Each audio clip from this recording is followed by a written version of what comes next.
The Fantastic Four, Marvel's first family, consisting of Reed Richards, Sue Storm, Johnny Storm, and Ben Grimm. What about them? From early animated appearances to the first live-action films, and from appearances in other MCU films to now joining the franchise themselves. Let's get into it!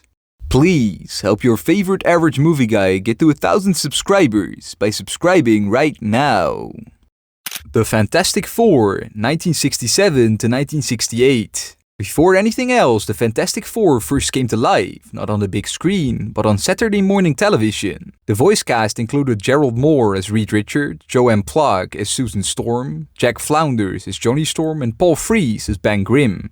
Hanna-Barbera, the animated powerhouse behind the Flintstones and Scooby-Doo, teamed up with Marvel to produce the very first cartoon adaptation of the family. And it brought Marvel's first family to a whole new audience. The show stayed remarkably faithful to its source material. Reed Richards was still the brilliant, stretchy team leader. Sue Storm was the invisible girl, yes, still girl, who could disappear and project force fields. Johnny Storm flamed on as the impulsive Human Torch. And Ben Grimm, well, Ben was still clobbering time incarnate. The villains too were straight out of Stan Lee and Jack Kirby's pages. Mole Man, Diablo, even Galactus and Silver Surfer. And of course, no Fantastic Four story would be complete without Doctor Doom looming in the shadows. While the animation couldn't quite match the cosmic scale of the comics, the show made up for it with strong writing and surprisingly ambitious plots for a Saturday morning cartoon. The series may look dated now, but it laid the groundwork for everything that followed. It helped solidify the Fantastic Four as a cultural brand, not just a comic title. And for a generation of viewers, this was the Fantastic Four. I'll throw some light on the problem. Flame on! The New Fantastic Four, 1978. A decade after their animated debut, Marvel's first family returned to Saturday morning TV, sort of. There was one glaring omission: Johnny Storm, the Human Torch, was gone, and in his place, a wisecracking robot named Herbie. The voice cast included Mike Rowe as Reed Richards, Ginny Tyler as Susan Richards, and Ted Cassidy as Ben Grimm. So why did Marvel's most flamboyant member suddenly vanish? Contrary to popular myth, it wasn't because the network feared kids might set themselves on fire imitating him. The real reason was far more mundane. Johnny's rights were tied up in a planned solo TV pilot that never materialized. With the Human Torch unavailable, writers created Herbie, a robotic sidekick designed by legendary artist Jack Kirby. But despite Kirby's involvement, the show struggled to capture the team's original spark. The animation was improved, and the series did feature classic villains like Magneto, but the team dynamic felt off. Episodes often relied on heavy narration, clunky exposition, and simple morality tales aimed squarely at a younger audience. While it had the look of a Fantastic Four show, it lacked the fire, literally and figuratively, that made the team iconic. It faded into obscurity shortly after, but Herbie would live on even to this day, oddly securing his place in Fantastic Four history.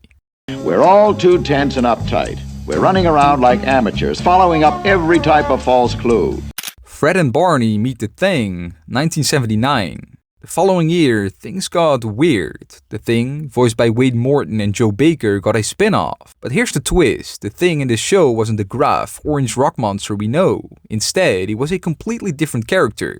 A teenager named Benji Grimm who transformed into the Thing by wearing magical rings. This bizarre reinterpretation was disconnected from the main Fantastic Four continuity. It felt more like a cheap knockoff designed to cash in on the monster craze and the popularity of Fred and Barney cartoons, rather than a true Fantastic Four story. The series only lasted a single season, and it's often remembered as one of Marvel's most peculiar adaptations. Even a hunk of rocks like some thanks. The Fantastic Four, 1994. Unreleased film.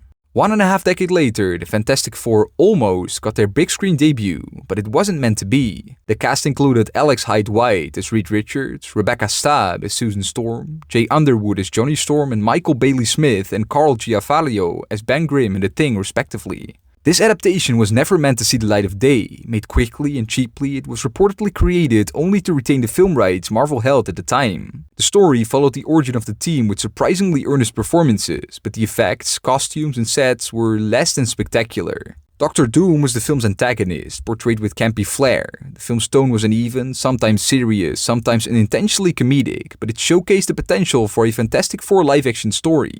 Though never officially released, bootlegs circulated, turning this low-budget flick into a cult classic among fans. It's clobbering time. Fantastic Four, the animated series, 1994 to 1996. That same year, we also got the start of the third animated series. The voice cast included Bo Weaver as Reed Richards, Laurie Allen as Susan Storm Richards, Brian Austin Green and Quinton Flynn as Johnny Storm, and Chuck McCann as Ben Grimm. In the mid-90s, Marvel launched a new wave of animated shows aimed at a new generation of fans. Among them was this series, as part of the syndicated Marvel Action Hour alongside Iron Man. Season 1 had heart, but was undeniably rough. The animation was clunky, the voice acting exaggerated, and the writing leaned into camp and comedy. It was clear the series was aimed at a younger audience, but fans weren't impressed. Fortunately, Season 2 brought a complete overhaul. New writers, improved animation, and a more mature tone gave the show a much-needed facelift. Characters like Doctor Doom, Galactus, the Silver Surfer, and the Inhumans were given more depth and presence. Even Black Panther made his animated debut here. This version of the Fantastic Four felt more like their comic book counterparts. The family dynamics, the cosmic threats, and even the existential dilemmas were finally present. It wasn't perfect, but it was a major step forward. But you will soon learn the hard way that nobody attacks the Fantastic Four. The Incredible Hulk, 1996. 2 years later, in the mid-90s, Marvel was building a shared animated universe, years before the MCU was even a concept. In the episode Fantastic Fortitude, Marvel's first family made a guest appearance. The episode seems to place this show in the same continuity as the Fantastic Four cartoon, as this episode plays off of the Hulk's appearance in the other show. More to the point, Bo Weaver and Chuck McCann reprised their roles from the Fantastic Four series. In the episode, Mr. Fantastic and the other members of the family take their vacation before Hulk, She-Hulk, and the Thing fight Leader's Gamma soldiers commanded by Leader's minion ogres. It was just one episode, but it reinforced the Fantastic Four's role as a core part of Marvel's larger world. One of these days. Pow! To the moon, Alice! Spider-Man, the animated series, 1997. The following year, the family appeared in the Secret Wars story arc of this beloved series. By the late 90s, Spider-Man the animated series had become the crown jewel of Marvel's animated universe, and of course, it wasn't long before Spider-Man crossed paths with the Fantastic Four. In the story arc, the Fantastic Four are summoned by Spider-Man alongside other heroes to help save a paradise planet overrun by villains. Working as part of a team, they assist in fighting back alien creatures and use their powers and intellect to help stabilize the planet's defenses. In the end, the heroes, including the Fantastic Four, help Spider-Man stop Doctor Doom and prove that good triumphs over evil. Though the crossover was brief, it highlighted the team's growing importance in Marvel's interconnected storytelling. And it also gave fans a rare treat, Spider-Man and the Fantastic Four fighting side by side, something comic readers have enjoyed for decades. That's my friend you just messed with! Flame on! Fantastic Four, 2005. 8 years later, and after decades of animated appearances and cameos, Marvel's first family finally made it to the big screen. Directed by Tim Story and starring Ian Gruffett as Reed Richards, Jessica Alba as Sue Storm, Chris Evans as Johnny Storm, and Michael Chiklis as Ben Grimm.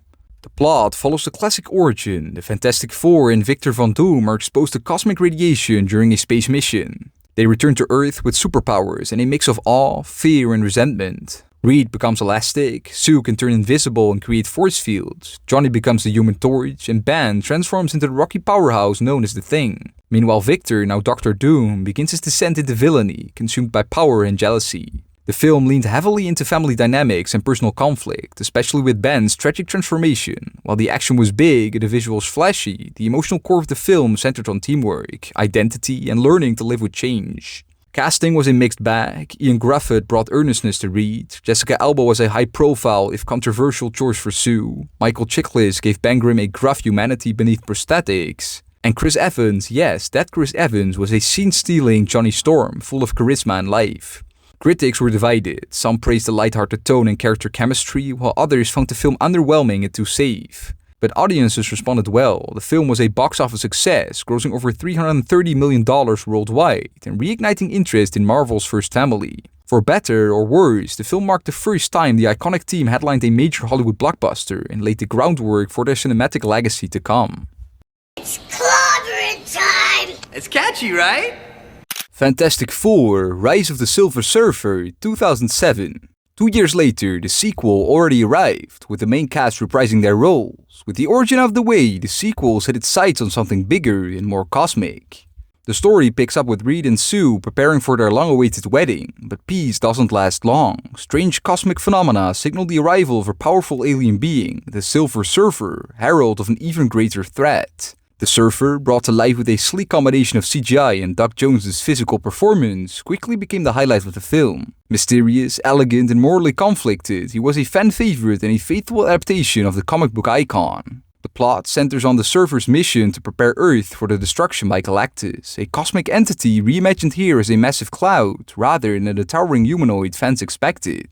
The action was bigger, the stakes higher, but the film still struggled with uneven tone and pacing. While not a critical darling, the film improved on its predecessor in some ways, particularly with its visuals and more ambitious scope. Rise of the Silver Surfer teased a more expansive cosmic universe, but it would be the team's final appearance on screen for nearly a decade. I'm one of the greatest minds of the 21st century. I'm engaged to the hottest girl on the planet.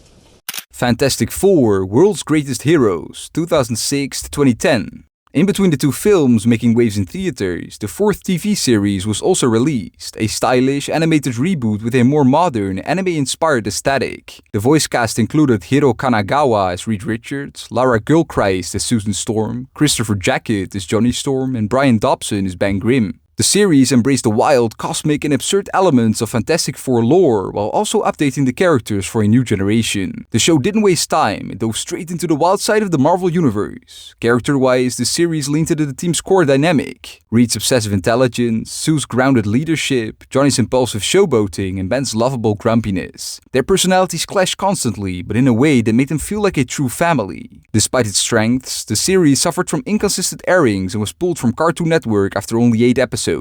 The remaining episodes were eventually aired on Nicktoons and internationally over the next few years, with the full 26-episode run finally available to fans. Though often overlooked now, World's Greatest Heroes delivered one of the most fun and faithful portrayals of the Fantastic Four in animation, and it remains a cult favorite to this day. Then you're gonna love me when I tell you what I've been up to! The Superhero Squad Show, 2009 to 2011. Partially during the run of their own show, they were also reimagined for a younger audience. This show featured adorable, exaggerated versions of classic characters in lighthearted, slapstick adventures. The Fantastic Four made recurring appearances throughout the show's 2-season run, usually as guest stars rather than the main cast members. The show constantly broke the fourth wall and played with the superhero tropes, and the Fantastic Four weren't spared. Episodes poked fun at their origin story, their complicated relationship with Doctor Doom, and Johnny's love of attention. While this wasn't the serious, high-stakes Fantastic Four fans might expect, it showed how versatile the team really is. The Fantastic Four! How's that for an entrance? The Avengers, Earth's Mightiest Heroes, 2010 to 2012. Marvel's animated renaissance continued with this fan-favorite series where the Fantastic Four made brief but appreciated appearances. Though the show focused on Earth's premier super team, Marvel's first family didn't go unnoticed. The Fantastic Four appear across multiple episodes, each time reminding fans of their importance in the broader Marvel universe. They weren't just guest stars, they were legacy characters with history, respect, and chemistry with the Avengers. These cameos didn't really reinvent the Fantastic Four, but they respected them. Fans got to see them in action, portrayed with the same seriousness and gravitas given to the main Avengers cast. My calculations are correct. The blast radius will encompass the Baxter Building. Avengers Assemble, 2013. 3 years later, one member of the family, unsurprisingly the Thing again, also appeared in another Avengers show in the episode Hulk's Day Out. When Hulk crash lands on Earth with amnesia, Captain America, Hawkeye, and Falcon reconstruct the previous day to find out what world-ending threat could have knocked him out. They encounter the Thing along with Spider-Man and Gloria. Temper! You wanna see a temper? Ultimate Spider-Man, 2013. That same year, the Thing made another appearance on his own in this Spider-Man show. In the episode The Incredible Spider-Hulk, S.M.A.S.H escapes during a S.H.I.E.L.D. experiment to tame the Hulk's rage, exchanging Spider-Man's and Hulk's minds for another bout of vicious fun. This dilemma is severely aggravated when the Thing, who thinks the Hulk is on a rampage, also joins the fray. Is it Christmas already? Hulk and the Agents of S.M.A.S.H, 2014. The following year, the family finally appeared all together again in this Hulk-centered show. However, unsurprisingly, first the Thing makes his solo appearance in the episode Into the Negative Zone, where Hulk begrudgingly teams up with the Thing to take the fight to the leader's doorstep when his arch-enemy puts the lives of the Agents of S.M.A.S.H on the line. Later, in the episode Monsters No More, the team does appear together again. In the episode, the Agents of S.M.A.S.H assist the Fantastic Four in thwarting the Tribidite invasion, which leads the world to finally accept the Agents of S.M.A.S.H as heroes. Hulk, I think I have a solution against the Tribidite. Fantastic 2015. Ah yes, the reboot that was supposed to reinvent the Fantastic Four for a new generation, and instead became one of the most infamous misfires in superhero movie history. With a younger cast, starring Miles Teller as Reed Richards, Kate Mara as Sue Storm, Michael B. Jordan as Johnny Storm, and Jamie Bell as Ben Grimm, a more grounded tone, and director Josh Trank at the helm. The film aimed to shift the team from a family of explorers into a group of science prodigies caught in a government conspiracy, gone with the bright colors and comic book charm in their place, body horror, bleakness, and awkward silences. The film's first half has its moments of promise, especially during the dimension-hopping sequence where the team gains their powers. But what followed was a tonal mess, plagued by behind-the-scenes drama, studio interference, and reshoots that left visible scars. Literally in the form of Sue Storm's inconsistent wig. Dr. Doom, reimagined once again, was introduced late, underdeveloped, and turned into an unstoppable, emotionless CGI villain. By the end, the characters barely felt like a team. Their dynamic, central to what makes the Fantastic Four iconic, was hollow. The final battle was short, confusing, and anticlimactic. The movie ends with a weak attempt at optimism and a forced team name moment that fell absolutely flat. Critically panned and a box office flop, Fantastic was a low point for the franchise, earning just over $160 million worldwide on a $120 million budget. Any hopes for a sequel were quickly extinguished. It tried to distance itself from what made the Fantastic Four special, and in doing so, lost its identity entirely. How about two guys, a girl, and the thing that nobody wanted?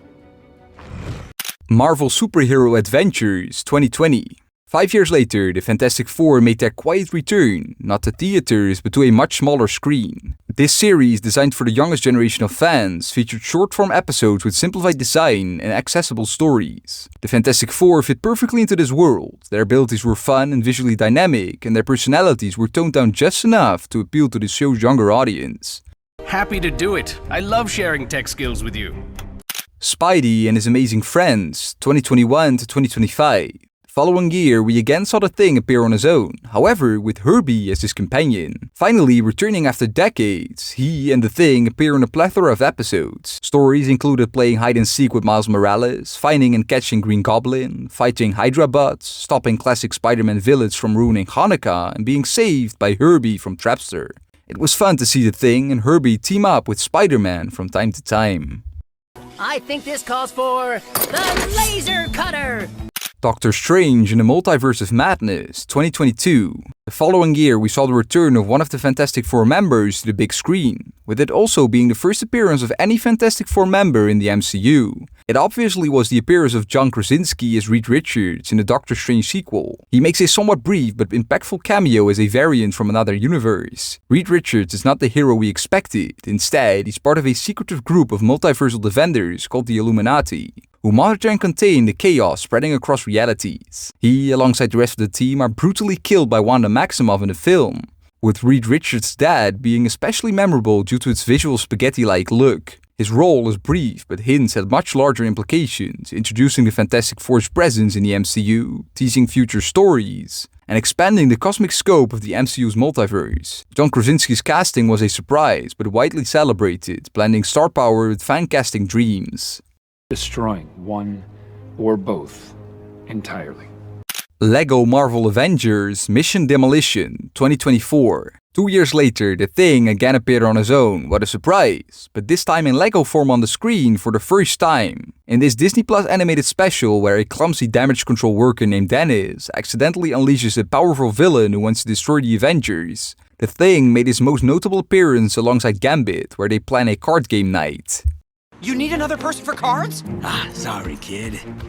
Deadpool and Wolverine 2024. That same year, another member of the family had a solo appearance in this blockbuster film, where Deadpool and Wolverine find themselves in a metaphysical wasteland known as the Void, a place where discarded Marvel characters reside. Here, they encounter a hooded figure who, upon revealing himself, is none other than Chris Evans, reprising his role as Johnny Storm, the Human Torch from the 2005 and 2007 Fantastic Four films. Initially, Deadpool mistakes him for Captain America, leading to a humorous exchange. However, Johnny reveals his true identity by shouting his iconic line, "Flame on!" and takes flight to assist Deadpool and Wolverine. His appearance doesn't last that long, however, with Cassandra Nova literally pulling all flesh from his bones in a gruesome and shocking scene. Despite his brief appearance, Johnny Storm's inclusion serves as a nostalgic nod to the earlier Fox Marvel films and adds to the film's multiverse theme. And above all, it was just amazing to see Chris Evans reprise his role as Johnny Storm once more.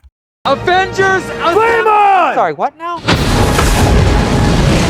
The Fantastic Four First Steps, 2025. Now, after a decade, Marvel's First Family finally get another film on their own, with it also being their first in the MCU, after appearances of Reed Richards and Johnny Storm variants in previous films. The film will star Pedro Pascal as Reed Richards, Vanessa Kirby as Sue Storm, Joseph Quinn as Johnny Storm, and Ibn Mas Bakrak as Ben Grimm, with Herbie also making his big screen debut. After being teased in the post-credit scene of Thunderbolts, it is now time for their story, set in a parallel Earth with a 1960s aesthetic. The Fantastic Four must defend their world from Galactus, a cosmic entity intent on consuming the planet, and his herald, the Silver Surfer. The film will explore the team's struggle to balance their heroic duties with their familial bonds, emphasizing themes of unity and resilience. The film draws inspiration from 1960s science fiction and the works of Stanley Kubrick. The production features practical sets, miniatures, and vintage lenses to achieve an authentic period feel, with a focus on creating a world that blends the optimism of the space race era with Marvel's cosmic elements. The Fantastic Four First Steps marks the beginning of Phase 6 in the MCU, as well as hopefully the start of a successful and good Fantastic Four franchise. At the very least, it will be substantially different from anything we've seen before, especially on the big screen. And lastly, the team is also set to appear in the next 2 Avengers films. So there's a lot to look forward to for Marvel's First Family. Please welcome the Fantastic Four. And there you have it, the full history of the Fantastic Four in movies and TV. From their success on TV to their struggles on the big screen. Now let me ask you, are you excited for Fantastic Four First Steps? Who is your favorite member of the family, and what is your favorite project or appearance of them? Let me know in the comments below and be sure to subscribe for more videos like these. I have been Dean, the average movie guy on your screen. Big thanks for watching. See you next time. Roll the credits.